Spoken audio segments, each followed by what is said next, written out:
Bismillahirrahmanirrahim. Assalamu alaikum. This is your teacher Taimur Ijaz, and today we are going to take start of our unit 2 of 10th class, that is Chinese New Year. तो थोड़ा सा इसका introduction ले लेते हैं कि lesson में आप क्या क्या चीज़ें पढ़ेंगे। बेसिकली ये आपके लिए एक कल्चरल लेसन है जिसमें आपको चाइना के कल्चर के बारे में बताया गया है। ठीक है जी। इसमें आपको बताया जाएगा कि जैसे हम मुसलमान जो हैं वो ईद मनाते हैं उसको फेस्टिवल के तौर पे, इस तरह चाइनीज़ जो हैं वो न्यू ईयर को फेस्टिवल के तौर पर मनाते हैं। ठीक है, अब इस पूरे लेसन में आपको बताया जाएगा कि न्यू ईयर चाइनीज़ का कब आता है। ठीक है, उनके यहाँ कौन कौन सी कस्टम्स हैं, कौन सी रवायात हैं जो वो न्यू ईयर के मौके पर फॉलो करते हैं। उसके अलावा बताया जाएगा कि चाइनीज़ फैमिलीज़ के लिए क्या इंपॉर्टेंस है। ठीक है, वो अपना दिन कैसे गुजारते हैं, उनकी मसरूफियात क्या होती हैं। ठीक है जी। तो अब डायरेक्टली आते हैं अपने लेसन की तरफ। हम ट्रांसलेशन स्टार्ट करते हैं इसकी। रीडिंग का स्टार्ट लेते हैं। फर्स्ट सेंटेंस में रीड आउट करता हूँ जी। Chinese new year is a holiday that celebrates the beginning of new year according to the Chinese lunar calendar. Holiday कहते हैं छुट्टी का दिन। सेलिब्रेट्स मतलब होता है मनाना, मनाया जाता है। बिगिनिंग कहते हैं आगाज को, और अकॉर्डिंग कहते हैं के मुताबिक। चाइनीज चीनी, ल्यूनर कमरी को कहते हैं, कमर चांद को कहते हैं। ठीक है जी। जैसे हम मुसलमान जो हैं वो चांद को फॉलो करते हैं, ईद मनाते हैं, रमज़ान के रोज़े रखते हैं चांद को देख के, इस तरह चाइनीज़ भी जो है अपना नया साल जो है यानी न्यू ईयर जो है वो चांद के कैलेंडर के मुताबिक मनाते हैं। कैलेंडर को उर्दू में कैलेंडर ही कहेंगे। ट्रांसलेशन करते हैं। Chinese new year is a holiday यानी चीनियों का नया साल छुट्टी का दिन होता है। That celebrates the beginning of new year, जो कि क्या किया जाता है जी, नए साल के लिए मनाया जाता है। According to Chinese lunar calendar, चीनियों के कमरी कैलेंडर के मुताबिक। अब मैं इसको मुहावरा ट्रांसलेट करता हूँ। इन चीनियों का नया साल छुट्टी का दिन होता है जो चीनियों के कमरी कैलेंडर के मुताबिक नए साल के आगाज के लिए मनाया जाता है जी। सेकंड सेंटेंस पे आते हैं। It is considered to be one of the most important holidays for Chinese families. Considered समझा जाना जी। इम्पोर्टेंट अहम, मोस्ट इम्पॉर्टेंट अहम तरीन हॉलीडे छुट्टी का दिन, चाइनीज़ फैमिली चीनी ख़ानदान, यानी ये चीनी ख़ानदान के लिए छुट्टियों में से एक अहम तरीन दिन समझा जाता है। ठीक है जी, इसको एक दफ़ा फिर देखें। ये चीनी ख़ानदान के लिए छुट्टियों में से एक अहम तरीन दिन समझा जाता है। नेक्स्ट सेंटेंस पे आते हैं। The holiday is celebrated with big family gatherings, gift givings, eating of symbolic foods and display of festive decorations. Celebrated मनाया जाना। गैदरिंग कहते हैं इज्तिमा को, इकट्ठे होने को। गिफ्ट गिविंग्स तहाइफ देना। Eating of symbolic food, symbolic कहते हैं अलामती, फूड्स कहते हैं खाने जी। डिस्प्ले कहते हैं जाहिर करना, दिखाना, टू शो जी। फेस्टिव डेकोरेशंस त्यौहारी सजावटें, फेस्टिव कहते हैं त्यौहारी और डेकोरेशंस कहते हैं सजावटें। अब ट्रांसलेशन पे आते हैं। The holiday is celebrated with big family gatherings, यानी ये छुट्टी का दिन मनाया जाता है विद बिग फैमिली गैदरिंग्स, बड़े खानदानी इज्तिमात के साथ। गिफ्ट गिविंग तहाइफ देने के साथ। ईटिंग ऑफ सिम्बॉलिक फूड्स अलामती खाने खाने के साथ। And display of festive decorations और त्यौहारी सजावटें दिखाने के साथ। अब मैं इसको मुहावरा ट्रांसलेट करता हूँ। यानी ये छुट्टी का दिन बड़े ख़ानदानी इज्तिमात, तहाइफ देने, अलामती खाने खाने और त्यौहारी सजावटें दिखाने में मनाया जाता है। All focused on bringing good luck for the new year and celebrating the coming of spring. Focused मकसद, गुड लक कहते हैं खुशकिस्मती या अच्छी किस्मत को। सेलिब्रेट का मीनिंग बता चुका हूँ, मनाना। स्प्रिंग, स्प्रिंग कहते हैं मौसम बहार को जी। All focused on bringing good luck for the new year and celebrating the coming of spring, यानी इन सब का मकसद नए साल की अच्छी किस्मत को लाना और बहार की आमद को मनाना होता है। इन सब का मकसद नए साल की अच्छी किस्मत को लाना या नए साल की खुशकिस्मती को लाना और बहार की आमद को मनाना होता है। In China the lunar calendar is still used to determine traditional holidays like Chinese new Year. In China lunar calendar, ये ल्यूनर कैलेंडर बता चुका, कमरी कैलेंडर। डिटरमाइन कहते हैं अंदाज़ा लगाना, तयन करना। ट्रेडिशनल, ट्रेडिशंस रवायात को कहते हैं ट्रेडिशनल, रवायती हॉलीडेज, छुट्टियाँ जी। इन चाइना, चीन में, the lunar calendar is still used, कमरी कैलेंडर अभी भी इस्तेमाल किया जाता है टू डिटरमाइन ट्रेडिशनल हॉलीडेज, रवायती छुट्टियों का तयन करने के लिए, रवायती छुट्टियों का अंदाज़ा लगाने के लिए, लाइक चाइनीज न्यू ईयर, जैसा कि चीनियों का नया साल।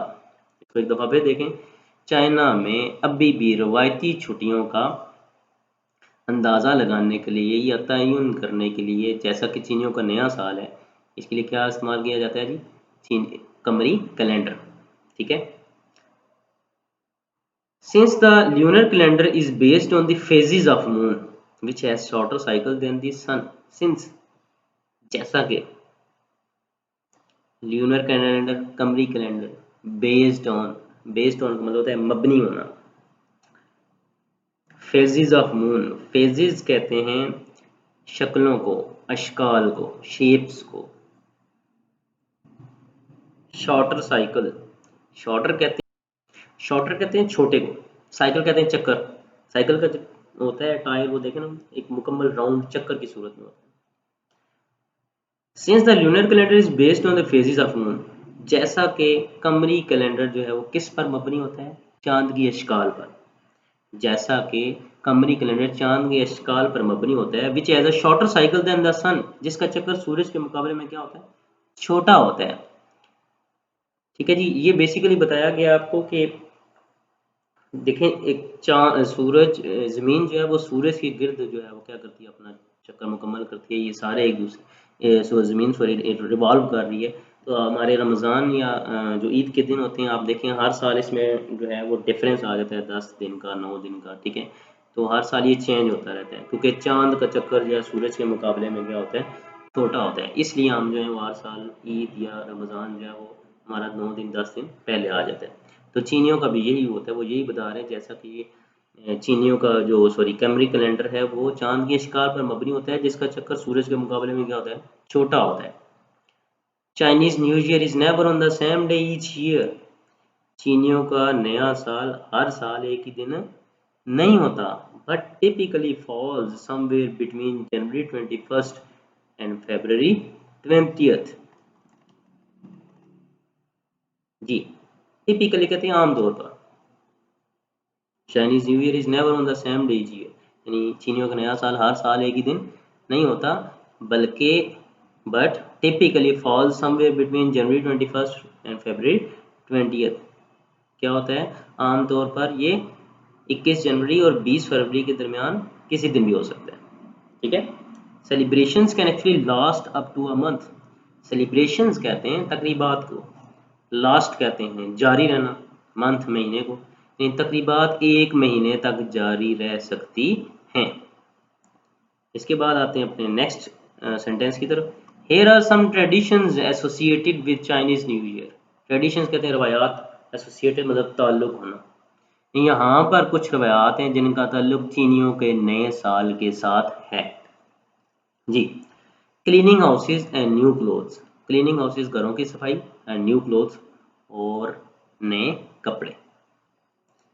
फर्स्ट सेंटेंस में आते हैं, prior to the first day of the new year it is customary for families to thoroughly clean their houses. Prior कहते हैं पहले, कस्टमरी रवायत है, कस्टम जो है वो रिवाज को कहते हैं, कस्टमरी रवायत है।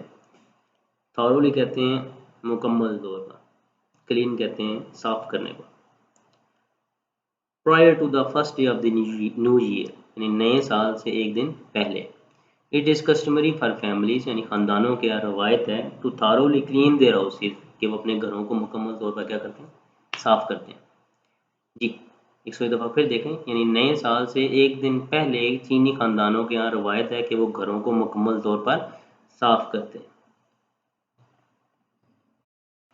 Doing this is said to clear out any bad luck from the previous year and to make house ready to accept good luck for the coming year. Doing this ऐसा करना, बैड लक कहते हैं बुरी किस्मत को, previous year कहते हैं previous year कहते हैं पिछले साल को, गुजरे हुए साल को। रेडी का मतलब होता है तैयार करना। एक्सेप्ट मतलब कबूल करना, लेना। गुड लक कहते हैं अच्छी किस्मत को, खुशकिस्मती को जी। डूइंग दिस इज सेड यानी कहा जाता है कि ऐसा करना, to clear out any bad luck from the previous year, यानी कहा जाता है कि ऐसा करना पिछले साल की बुरी किस्मत को बाहर निकालना होता है। And to make the house ready, और घर को तैयार करना होता है, to accept good luck for the coming year, कि वो आने वाली अच्छी किस्मत को क्या कर सके, कबूल कर सके। इसको एक दफ़ा फिर देखें। कहा जाता है कि ऐसा करना पिछले साल की बुरी किस्मत को बाहर निकालना होता है और घर को आने वाले साल की अच्छी किस्मत को कबूल करने के लिए तैयार करना होता है। All cleaning must be finished before the new years day, so there is no chance of accidentally throwing out the good fortune of the new year। Cleaning कहते हैं सफाई को, फिनिश्ड कहते हैं खत्म करना, चांस कहते हैं मौका, एक्सीडेंटली हादसाती तौर पर, इत्फाकी तौर पर, थ्रोइंग आउट बाहर फेंकना, गुड फॉर्चून अच्छी किस्मत। All cleaning must be finished before the new year से, यानी सारी सफाई, तमाम सफाई नए साल के दिन से पहले खत्म कर लेनी चाहिए। So there is no chance of accidentally throwing out the good fortune of the new year, ताकि हादसाती तौर पर भी या इत्फाकी तौर पर भी नए साल की अच्छी किस्मत को बाहर फेंकने का मौका बाकी ना रहे। इसको एक दफ़ा फिर देखें। यानी तमाम सफाई नए साल के दिन से पहले मुकम्मल कर लेनी चाहिए या ख़त्म कर लेनी चाहिए, ताकि हादसाती तौर पर या इत्फाकी तौर पर भी नए साल की अच्छी किस्मत को बाहर फेंकने का मौका बाकी ना रहे। Wearing black is not allowed due to its association with death.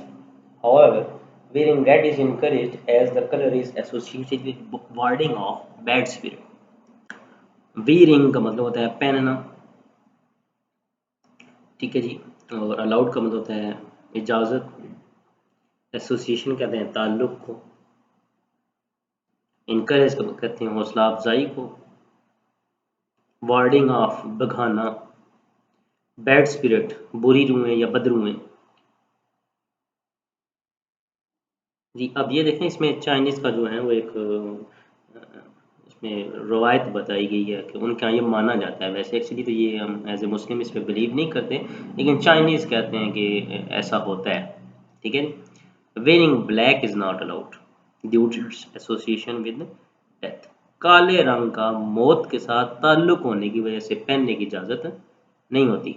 However, ताहम वेयरिंग रेड इज़ इनकरेज्ड, सुर्ख रंग पहनने की क्या होती है, हौसला अफजाई की जाती है। As the colour is associated with warding off bad spirits, जैसा कि इस रंग का ताल्लुक बदरूहों को भगाने के साथ होता है, ठीक है। यानी वो ब्लैक कलर जो है वो कहते हैं ये मौत की निशानी है, तो वो इजाज़त नहीं देते पहनने की। रेड वो कहते हैं कि ये बुरी रूहें जो हैं या बदरूहें जो हैं वो इसे देख के भाग जाती हैं, ठीक है। तो वो फिर कहते हैं इस पे जो है ये पहनना चाहिए आपको, ठीक है। खैर हम तो नहीं मानते, हमारे यहाँ तो सुर्ख कलर पहनने से बदरूहें भागें तो फिर सारी जो है वो दूसरे दिन पूरा पाकिस्तान जो है सुर्ख हुआ हो। नेक्स्ट पैराग्राफ पे आते हैं। Another popular custom is to hang up signs and posters on doors and windows with the Chinese word "fu" written on them, which means luck and happiness, ठीक है। Another popular custom, popular कहते हैं मशहूर, custom मतलब रवाज, hang up लटकाना, science इशारे, posters इश्तिहारात। फू को आप उर्दू में फू लग कहेंगे किस्मत को, हैप्पीनेस खुशी। अनदर पॉपुलर कस्टम यानी एक और मशहूर रवाज है, to hang up signs and posters on doors and windows, खिड़कियों और दरवाज़ों पर इशारे और इश्तिहारात लटकाना, with the word Chinese with the Chinese word fu written on them, जिन पर चाइनीज यानी चीनी लफ्ज फू लिखा गया होता है, which means luck and happiness, जिसका मतलब किस्मत और खुशी के। इसको दोबारा देखें, मुहावरा ट्रांसलेट करा देता हूँ।